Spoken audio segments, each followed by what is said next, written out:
I was fortunate when I started getting into rap that my friends, through their cousins, brothers, whoever, uncles, Mhm. I got some of the routines and some of these tapes that were before the records. So I was Yes. fortunate early to be able to hear that stuff. Mhm. So for you going into rapping and rocking the house in '79, what was it like for you guys making the transition from doing these routines that you've done to then getting on to doing a song like a record, like a real recording? There was really no transition, Soren, and let me tell you why. Because you got to remember, 1979 is the year that records hit, hip hop records or rap records hit the scene. You may only probably had like about 7 to 10 rap records that were out there, but everything that we did, and me as the first female MC of hip hop culture and the Funky Four, we were already doing it on the streets of New York. The Grandmaster Flash and the Furious Five and the Funky Four was the most dominant groups in the streets of New York City. Now, we're not talking about the Bronx, but we're talking about the New York City. We had followers before Twitter had that blue tweet. People would follow us all over. At this time in 1970, I wouldn't even say 1979, even before 1979, we traveled, and because you asked me before, where did I go as a B girl? That was at a B girl in 76.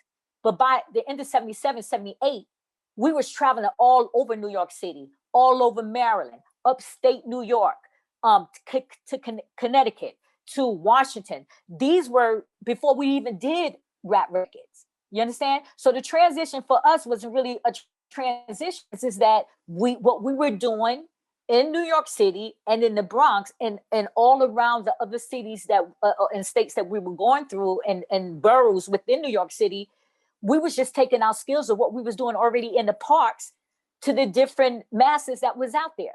The only thing that 79 did was we just put it on wax, because all of the lyrics that we did on that song, we was already doing those lyrics in the streets of New York, which meaning that when we went to record Rapping and Rockin' House, which was the longest rap song ever before somebody went and, tried to outdo the 16 minutes, we knew what we was doing. We just went in the studio and recorded in a day because we was already rapping the same raps that we put on a rap record. The only difference that I would say, the transition wasn't nothing. The difference is that we thought, okay, so now everybody around the world could be able to see what we're doing in the Bronx. They could be able to see a female MC with an all-male group, a young group that had little or no resources. Rap radios wouldn't play our songs. We had no resources. Our only resources to get the people coming was by word of mouth.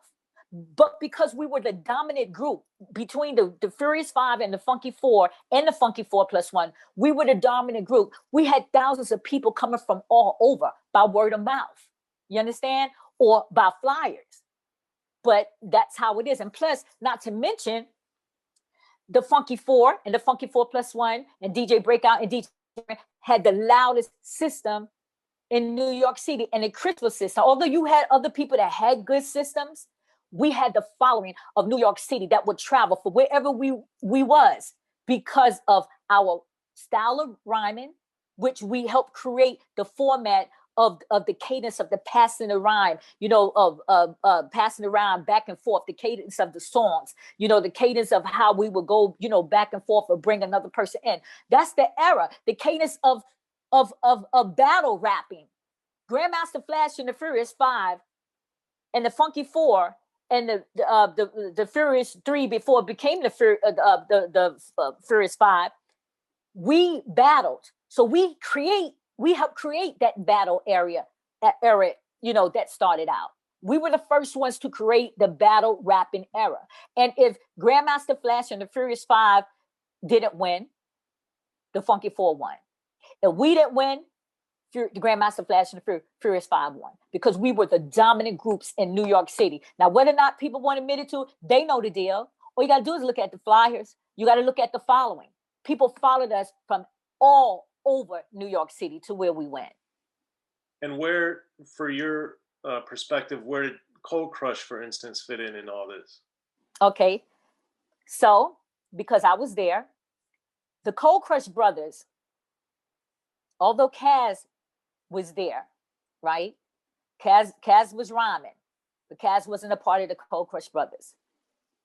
Tony Tone, along with help with Charlie Chase to help create the Cold brothers, Tony Tone was my security.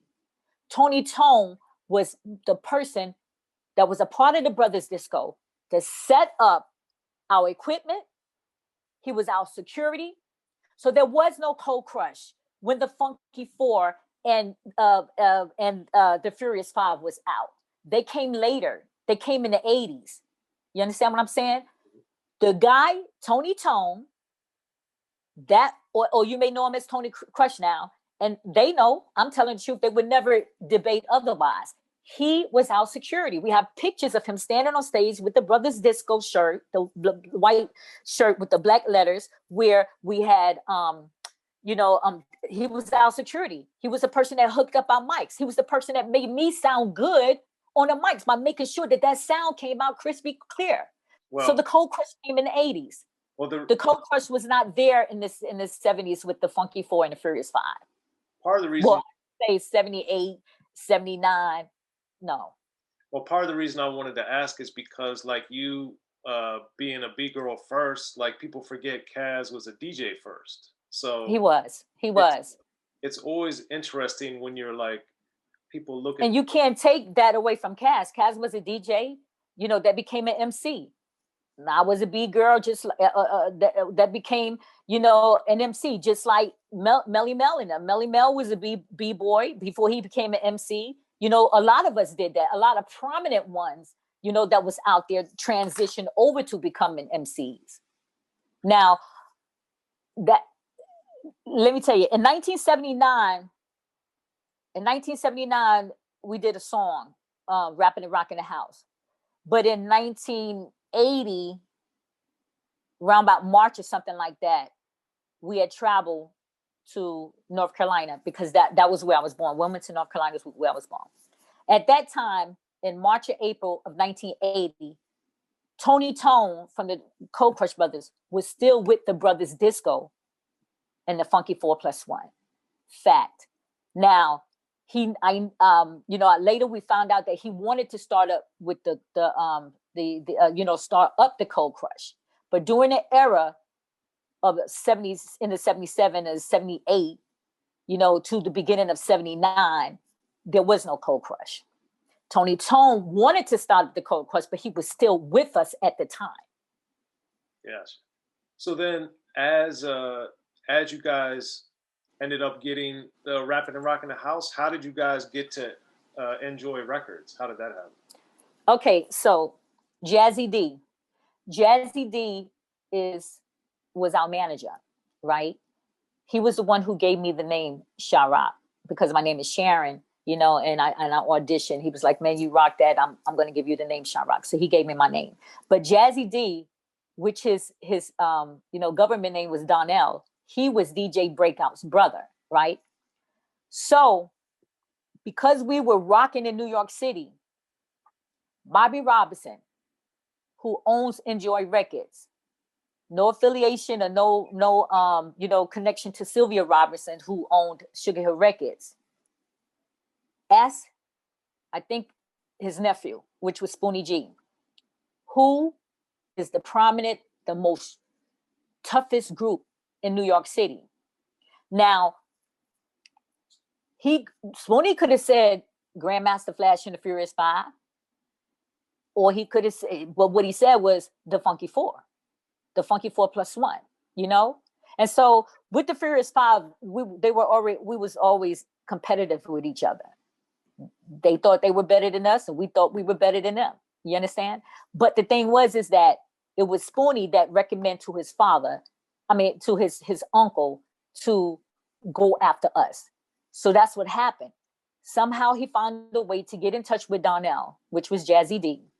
And I went down there with Donnell to talk to him, at his record store, which was, I think it was like 122nd and 11th Avenue, something like that, in Harlem. And so we went and talked. But the whole thing is that when we talked and we met him for the first time at his record store, I didn't know the depth of what was about to happen.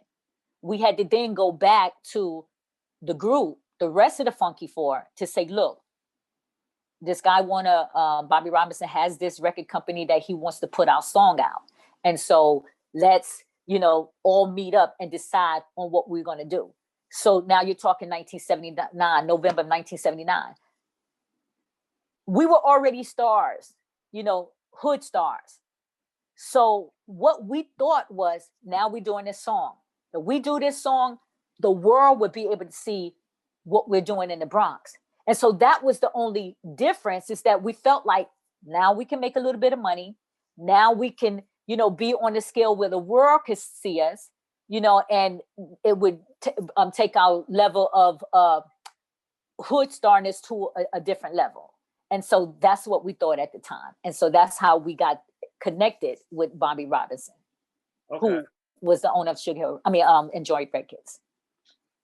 Gotcha. And on the Rapping and Rocking the House, I always thought it was interesting, listening to it a little bit later after it came out, but how you were talking about, like, forget about your problems and different things, because as you're saying, I wanted you to speak on coming from, minimal resources and all that stuff, to then having a record and putting that in your rhymes to be like, this is our escape. This is something that's helping us mentally or whatever. How did that remember, Soren, it was already our escape before we put it on wax, because we were already saying the rhymes, the same rhymes that we were saying on songs. We were already doing those rhymes and putting them on cassette tapes, in the street, or the parties where we played at, or the parks where we played at. So when I rhyme and say, we'll forget about your problems, get them out your hair, these were rhymes that I was already saying, on the streets of New York City and in the parks and then the different venues. And so it was the life that we were living at the time. Everything that was dealt with us, we were going through those things as young teenagers that we just rhymed about what we were going through. And even if we didn't have the things like the cars and the Mercedes and all that stuff, we were still rhyming about it, because in the back of our minds, one day we can have these things. If we just imagine and say it enough, we can have these things. You understand? Speak it into existence. Yeah. Yes. Absolutely. So then why was Enjoy a one-stop shop before you got to Sugar Hill? How and why did that happen? Because with Enjoy Records, even though you had Sugar Hill Records, right? Sugar Hill put out their first artist, which was the Sugar Hill Gang, right? But the gang wasn't on the streets of New York. They weren't playing at clubs. They weren't playing at the parks. They were a group that were put together.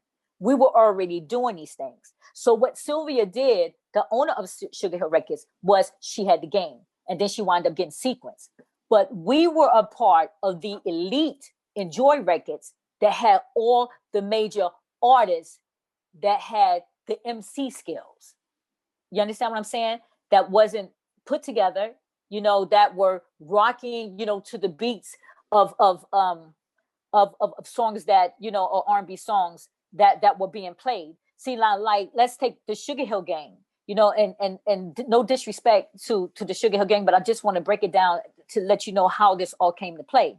Now, like, you got the Sugar Hill Gang, Rapper's Delight, right? But that was a song that we were already rhyming to before they came out with the song that you may hear. Like a lot of the songs, that we play and we rhyme to, and we may do over from an R&B singer, we were already rhyming to those songs. Just like Rapper's Delight, Good Times, we were already rhyming to those songs. It's just that she was the first to put it out on record. You understand? And so when you say why was that the one stop for Enjoy first, is because that was the prominent label. We were like the first, that were on that label, but it was a label of MCs, not rappers. You understand? And it's no disrespect to anybody else, but this was something that we were already doing in the streets of New York. You understand? That we were writing our own rhymes. Our rhyme style was different, than the rhyme style, let's say, of you know, of the Sugar Hill Gang. And I don't want to take nothing wrong, because when you look at it, that record is a song that when we heard it back in the Bronx, we was like, no, the hell they did. Because it was a song that we were already rhyming to. But it was also a song that, to this day, if you hear it, it changed the dynamics of the hip hop culture. Because it's a song that if you still hear that song to this day, you're going to get up and you're going to dance. It's a song that resonates even after 40-something years or 30-something years. You understand? And so, but for us back in the Bronx, we was like, no, they didn't. But they did.